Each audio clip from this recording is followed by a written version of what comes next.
Hi, I'm Izzy, and I'm starting off the presentation for the Admiral Duncan group.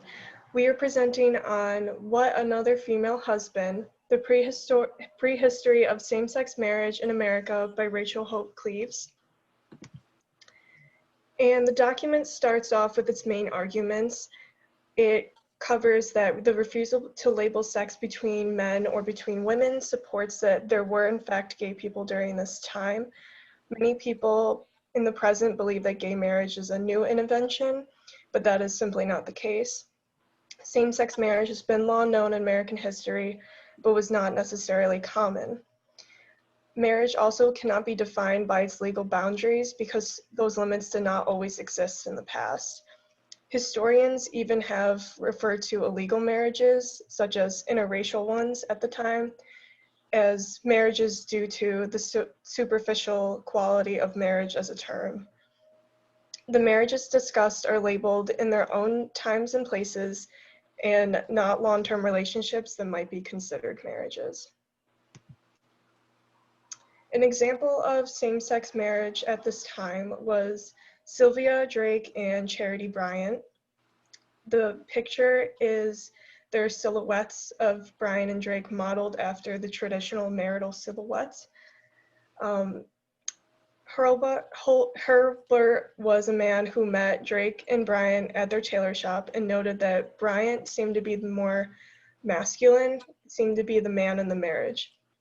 William Bryant was Charity's nephew, and he noted that Sylvia and Charity were a married couple, but could not really be a married couple. During this time, gay sex, especially lesbian sex, was so muted that there were no words to describe it at the time. Other accounts regarding the marriage between Sylvia and Charity stated that they acted as a married couple, and others did not label them as one. And due to the accounts being from observation, it is difficult to identify the roles and meaning of the relationship between people of the same sex. So the article got into the history of the exploration and discovery of same-sex marriage, and we go into the account of Alvar Núñez Cabeza de Vaca, and he was a European traveler who set voyage down the Gulf Coast and began traveling, and he was the first to travel along the Gulf Coast. While he was on his journey, he saw one man married to another, yet it was different than non-marital male sex that he had encountered before. So we call these bear and that was when two males, one would dress as a woman and perform the gender roles that were expected of women at the time. And this was a lot more common than he may have thought. So after his encounter, he described it as a land so strange. So then we get into more of the European traders during this time that came into contact with a number more of couples that were same-sex. So it was very often seen among indigenous people. Alexander Ross, who was a trader on his voyage to Fort Austria on the Columbia River, stated he saw two strange Indians in character of man and wife, but both were women. And this is kind of like when we start seeing it progress. So female husbands. Female husbands was a term that was used when two women would wed, yet one was presented and appeared as a man. Many female husbands would declare sex changes, and that would allow them to be armed as a man would be at the time and dress as men would at the time. And we also see during this time a lot of female husbands making the headlines across the country, so it became more of a known subject matter.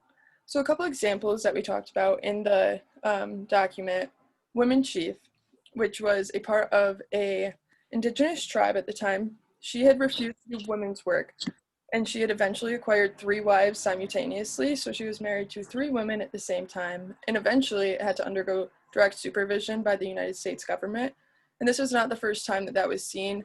The US government would intervene often. If they saw male cross-dressers, they would cut their hair and imprison them. George Mary Taylor, this is one individual, previously went by Mary and then later went by George. She cross-dressed and had married and abandoned a number of wives. So kind of a similar situation as we see to Woman Chief. Charles Hamilton was a servant of a well-known property owner at the time, and he believed that she was in disguise cross-dressing. So he had set out to have her arrested.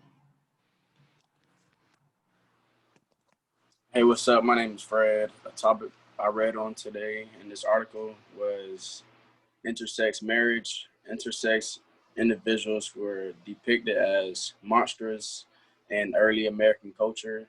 George Sherman, who applied for divorce in 1781, he alleged that his wife was not a proper woman in all her parts, so he divorced her. And then Deborah Lewis lived as a woman for 32 years before declaring himself as a man in 1764. After the sex change, Lewis went by the name Deborah Francis and raised a family with his wife. Deborah indicates that he incorporated elements of womanhood into his male identity. In that picture, you're seeing a married couple. Fictive unions is another topic I read about. Satiric fictions demonstrate that the same-sex marriage had cultural legibility throughout U.S. history. The strange and queer qualities of both women is what Uncle Billy would say. Fictions about marriages between men use gender transgression as a source of humor to demonstrate the superiority of traditional gender roles. Uncle Billy and Uncle Jim, in the picture to the left, in 1884, these two men married each other and so called their relationship a genuine couple. Henry James actually wrote a book called The Bostonians, talking a lot about fictive unions.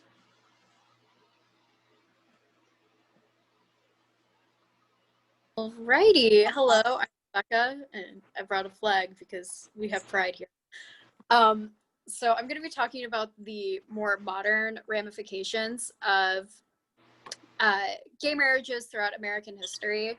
So starting from 1900 in New York City, this is where a lot of gay men would congregate together, and this is where we really begin to see the beginnings of the modern drag scene. If you guys have seen Pose or Paris is Burning, the beginning of where all of that starts in the US. So you have drag, which these men who dress up as women come to be known commonly as queens, and many of these queens would have husbands, which would be the more traditionally masculine men in these relationships.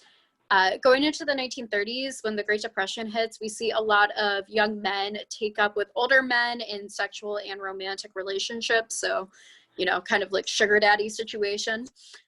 As for women in this position, during World War II, we see women have a greater deal of autonomy, and during the war, women would perform marriages, and one man actually asked them, "Why do you girls get married?" And one woman replied, "Just to make things a little bit better."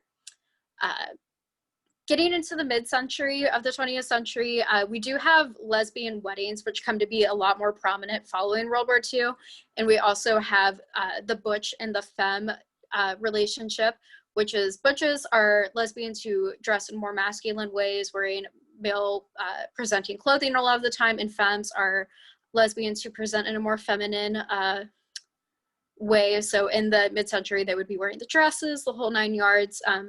So this led many of these women to be able to pass as traditional heterosexual cisgendered couples. So they did not face the same degree of scrutiny that couples that were not able to pass would have. And we see this a lot in marriages, both in the 20th century and earlier, where many people would not find out that their spouses were the opposite gender until their wedding night. And there were a lot of divorces that ensued as a result. In 1961, One, which was the homosexual magazine at the time, did a poll, and they found that over 50% of gay men had said they had engaged in one of these weddings to another man. So that's a pretty staggering number considering gay marriage would not be legalized in the US nationwide until 2015. And then in 1969, we have the Stonewall riot in New York City, which really kicked off the modern LGBT civil rights movement. And many of the protesters were yelling, "We have the right to marry too." So we can see 50 years ago, this was still an issue that many people were passionate about. Alrighty, following Stonewall in 1970s, we really have the birth of the modern LGBT civil rights movement. And there was a lot of question about unions, same-sex unions, which recognize same-sex couples relationships, but is not defined as a marriage. And a lot of activists really pushed for the legalization of gay marriage as opposed to just civil unions. And this dominated conversation up until very recently. In 2013, we had the United States versus Windsor case, which ruled that the Defense of Marriage Act violates due process under the Fifth Amendment. So this was a big stepping stone into what we'll get a few years later to legalizing gay marriage across the country on a federal level by saying that defense of marriage, which defines marriage just as between a man and a woman, violates the Fifth Amendment in our civil rights. So while giving this ruling, conservative judge, Justice Alito, said that it is beyond dispute that the right to same-sex marriage is not deeply rooted in this nation's history or tradition. We hope that with Cleave's article, we've showed that that is not the case at all. There's actually a long and proud history of same-sex marriages. It's just, they have not been recognized up until very recently, which gets us to Obergefell versus Hodges in 2015, which most people probably remember 5 years ago when gay marriage was legalized at the federal level across the country. And this is a photo outside of the Supreme Court building in DC with people celebrating with that decision. So just to conclude, we hope that Cleave's in her article on the history of same-sex marriage shows that this is not a new issue that popped up in the past 10 years, the past 50 years, even the past like couple hundred years. This is a long and proud tradition among the LGBT community, and we are seeing the cumulative effects of cross-dressers and same-sex presenting couples going back for generations today. So thank you for attending our presentation, and we will see you in class soon.